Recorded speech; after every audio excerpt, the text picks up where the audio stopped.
ان کنتا اگر تو ہے من الصادقین سچوں میں سے۔ آیت نمبر 32 فعل کا چنانچہ موسیٰ علیہ السلام نے ڈالا عصاہو اپنا عصا، فائدہ تو ناگہاں اچانک ہے یا وہ تھا ثعبان مبین واضح زبردست اژدہا۔ آیت نمبر 33 ونادا اور اس نے نکالا، موسیٰ علیہ السلام نے نکالا یداہو اپنا ہاتھ، فائدہ تو اچانک ہے یا وہ تھا بیضاء سفید چمکتا ہوا للناظرین دیکھنے والوں کے لیے۔ اب محاورہ ترجمہ اور اس کی تشریح۔ آیت نمبر 18 قال الم نربک فینا ولیدا ولبثت فینا من عمرک سنین۔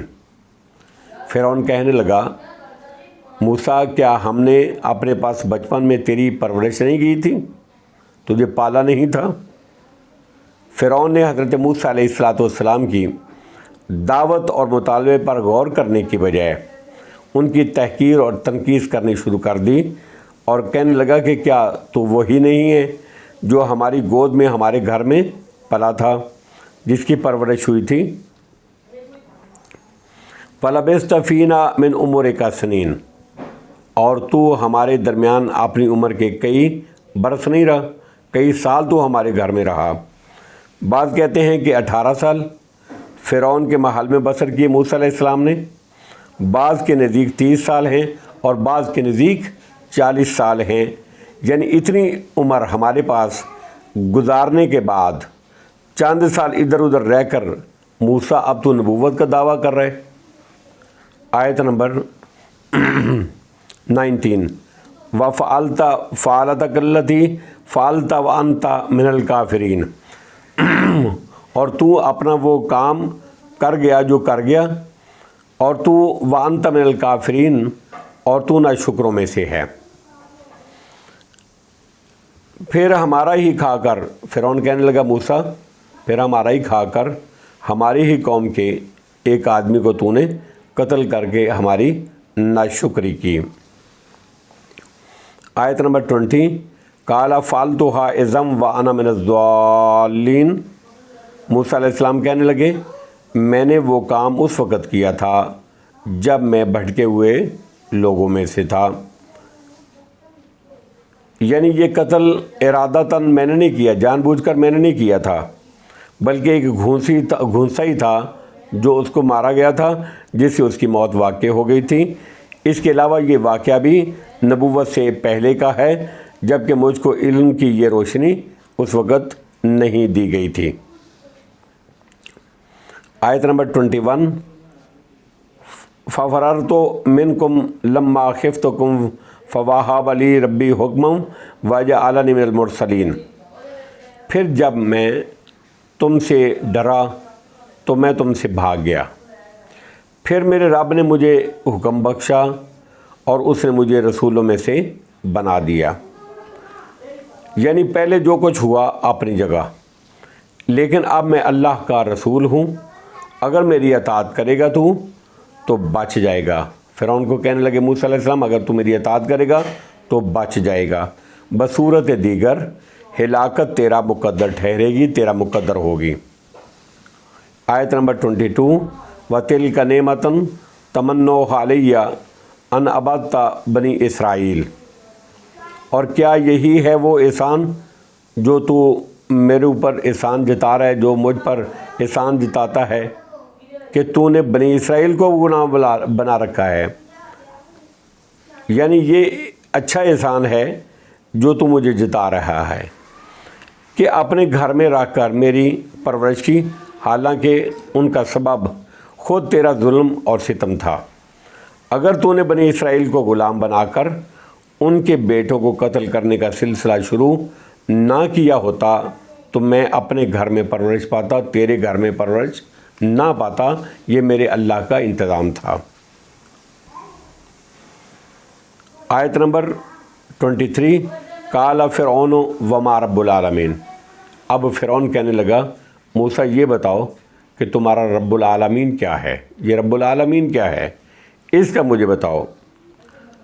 اس نے بطور استفہام کے نہیں بلکہ استکبار، تکبر اور انکار کے طور پر کہا، کیونکہ اس کا دعویٰ تو یہ تھا، سورۃ قصص کی آیت نمبر 38 میں ہے، ما علمت لکم من الہ غیری، میں اپنے سوا تمہارے لیے کوئی اور معبود جانتا ہی نہیں۔